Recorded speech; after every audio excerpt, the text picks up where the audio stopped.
Today, we'll be taking a look at the vent damper on this GE front-load washing machine.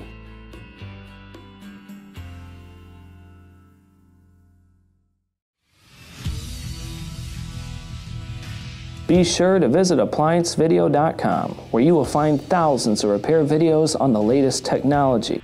And for a limited time, you can save big on an annual membership and take advantage of all of our premium benefits. ApplianceVideo.com. Do it right the first time.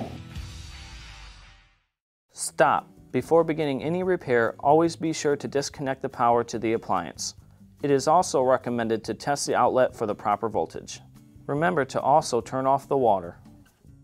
You will need the following tools to complete this repair. To begin, we must remove the user interface console. First, we are going to pull out your dispenser. Here you'll want to press down this little tab when you're sliding it out. Next, we have multiple Phillips screws in these holes. They'll have to be taken out in order to remove the console.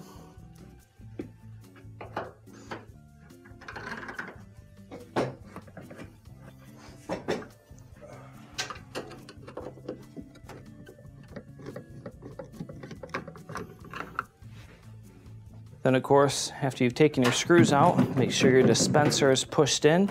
You will pull forward on the UI and move to the right side here.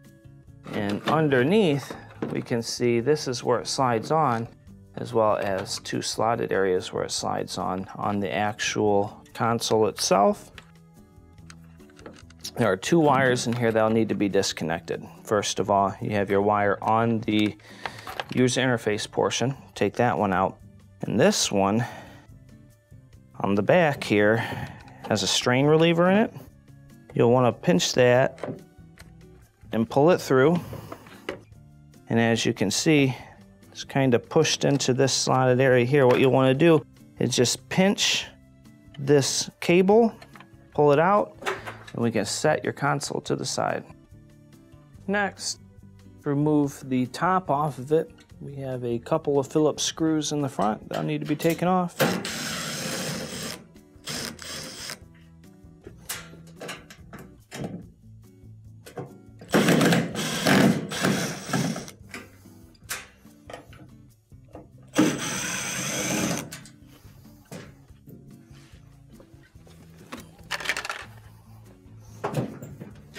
You will slide forward on the top, lift up, and set it to the side.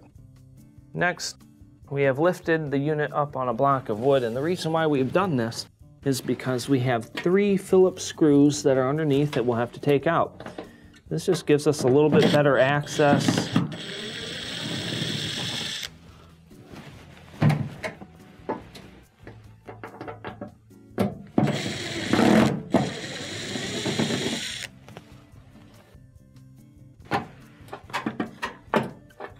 Remove this last one. And now we can set the screws to the side. Next, we're going to move on up here. Let's open up the door. You will have to push this seal inside, and in order to do so, there's a clamp that's holding it on. And it's a little spring clamp right here on the bottom. We'll find a hole, put our needle nose inside of it, and start to pull it off. You see what it looks like there. Set the clamp to the side. And then your seal, just lift it up off of this lip and go all the way around.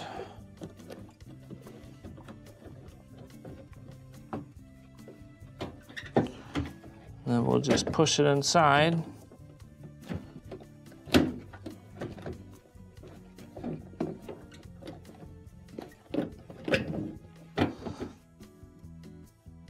Now we can move on to removing our door lock. The next step is, like I said, removing this portion from the door lock. So since your door lock is mounted on the actual frame, in order to take off the front, you have to unmount it. So take these Phillips screws off on the bottom.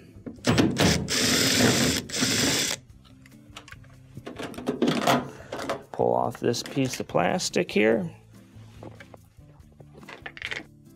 And this is where it's actually mounted onto this metal that's going to have to come off, and it has 2 Phillips screws on the side.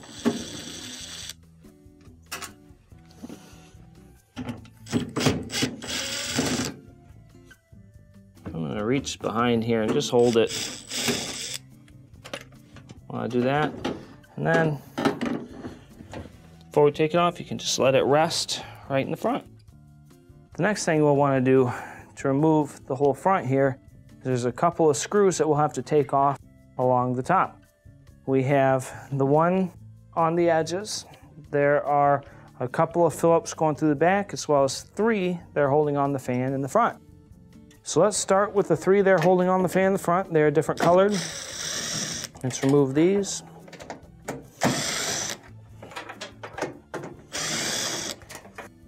And you can just kind of push it back down in there. Next, let's remove the 2 on the side. Now, the one on the right side has a piece that allows the console to slide on. So this one will have to go back on the right side. And all of the other ones are the same exact size, these small machine Phillips.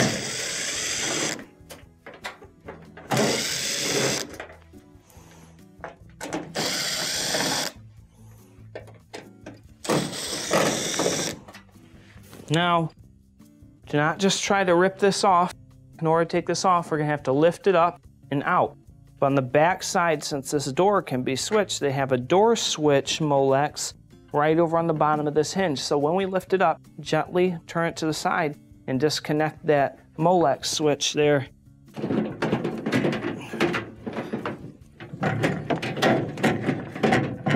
So we'll get it off here correctly. Let's give it a turn. And this is the Molex I was talking about. All you want to do is grab it, pull it off, and set the front to the side. Now that we have the front removed, we have clear access to the dispenser fill hose. The main reasons why you'd be replacing this fill hose is if it is leaking, and it could have a hole somewhere inside this tube, or a lot of times I've seen has some type of bad buildup or something got lodged in here and the dispenser is backing up. Either one of these, this might need to be replaced. In order to replace it, you have 2 clamps, one on the bottom. Just wiggle it on past here.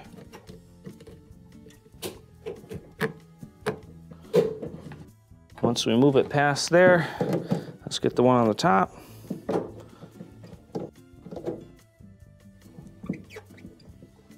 Slide it off on the top, slide it off on the bottom, and set it to the side. When installing your new hose, make sure you put the clamps on prior to trying to install it. We'll put the bottom one on, slide the top one in, and make sure your clamps are back far enough so you can slide it all the way on. Let's go ahead and move the top one up.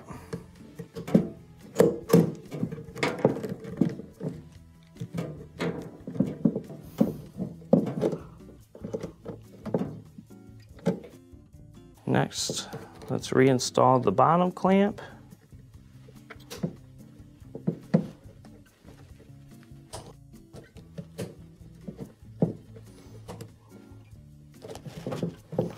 Now we can reinstall the front. When reinstalling your front panel, first we're going to go backwards and reinstall your door switch Molex on this piece of plastic. It can only go in one way. Just slide it in, gently bring it around. Now, when we put this on here, we're gonna have to make sure that the lid switch or door switch is in so that it cannot get damaged. And then the frame here has these plastic holsters on it, and there's slotted areas on the front. So you will bring it up, slide it down. You'll have to push in and slide down in order to connect it. So let's go in. Make sure any wiring is out of the way on the front.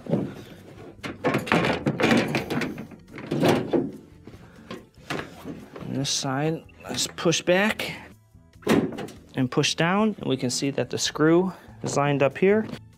This side is already in. Let's go ahead and reinstall 2 screws on the top, and I'm going to start with the ones on the edges. So once again, we had the studded one on this side, and then just a regular machine screw on this side. Next, let's open the door. Since, again, these screws are a little bit different, I want to go ahead and reinstall our fan. Now, you can see it's attached to the seal here. We will slide it up. And then you want to watch for the top clips to come in and draw forward. So you can see on the top, they're in, they're forward. Now the 3 screws for your motor portion here are a different color, and they're specific for plastic. Be very gentle, reinstall one.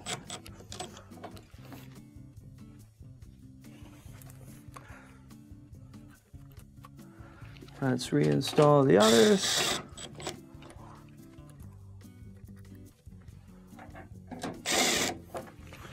Now we'll go across the top and reinstall the other Phillips machine screws.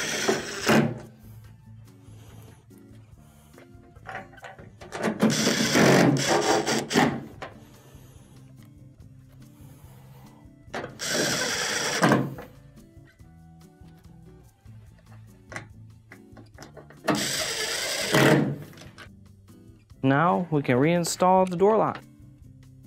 When reinstalling our door lock here, in order to reinstall it on the actual frame, we had this hook at the top that'll go inside the slotted area here. You have your 2 plastic screws. Let's start them by hand. I'm gonna zip them in here.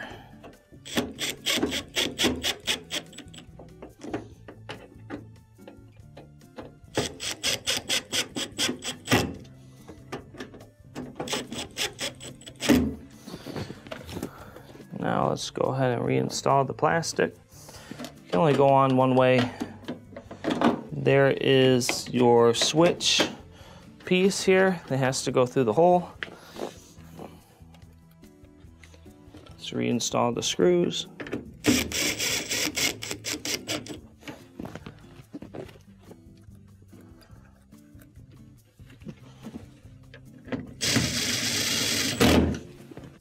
Now we can reinstall the front of the seal.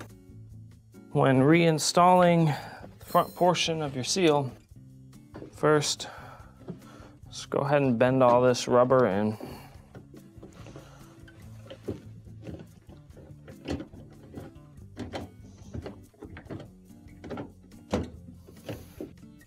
Then I want you to lift up on the back and make sure the lip goes over the front metal here.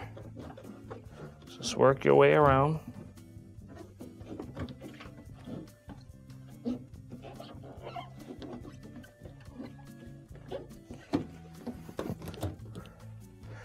I'm just kind of lifting and pushing.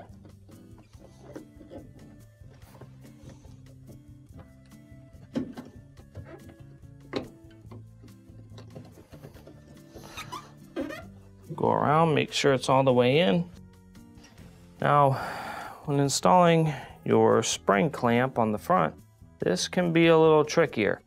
You're going to put it around the lip here, and this just keeps it tight against that metal lip that you put it around. So let's get it so that the spring is more toward the bottom portion, and we'll have it sitting up here at the top. And what I'm going to do is I'm going to use a small Phillips screwdriver and a pair of needle nose pliers. I'm going to put this Phillips screwdriver inside the hole here. I'm going to use the the needle nose pliers to lift off and move it. But I'm going to have to prop my knee against the side here, my leg here. Let's prop that to hold it tight. Grab the other side, start to flex it, and move it around the rest. Drop it in. Now we can reinstall the bottom screws. Now we have lifted our unit back up on the block of wood. Let's go ahead and reinsert these 3 screws on the bottom.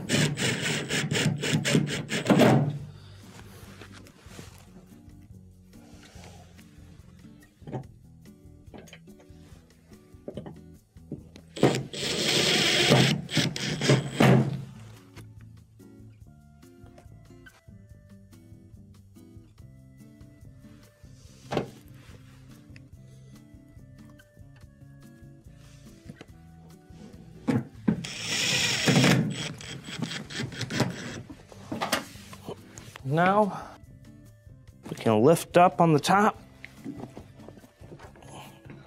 remove our block of wood, and start to reinstall the top. When reinstalling your top, we will drop it in place. It has little arms that stick up. It can only go on one way. Once you get it in, slide it back. Now we can reinstall the 3 screws on the front.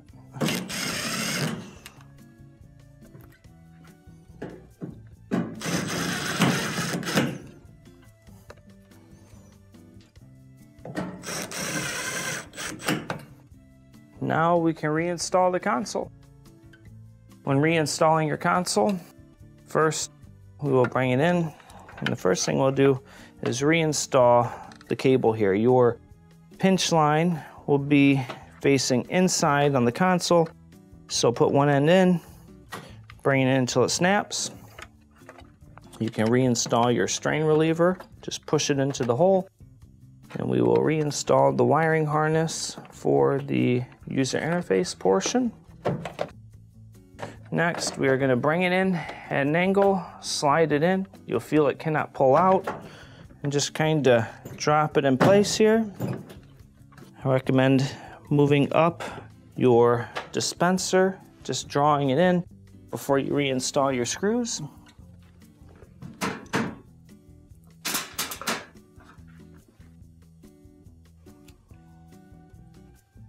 Now I am going to use my magnetic screwdriver for the ones that I can get in there, followed by the non-magnetic for the others.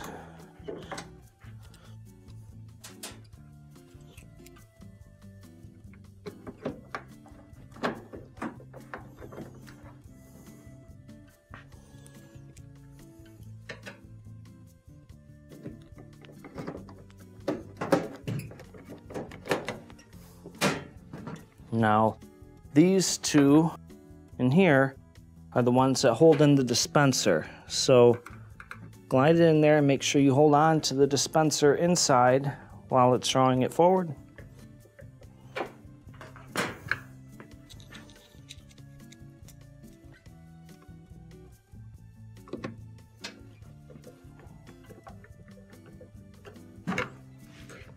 We will reinstall dispenser drawer. Start to put it in, press in on your button, push it the rest of the way, and this will complete your repair. Thank you for watching another quality video from ApplianceVideo.com. If you found this video helpful, make sure you click the like and subscribe to our channel.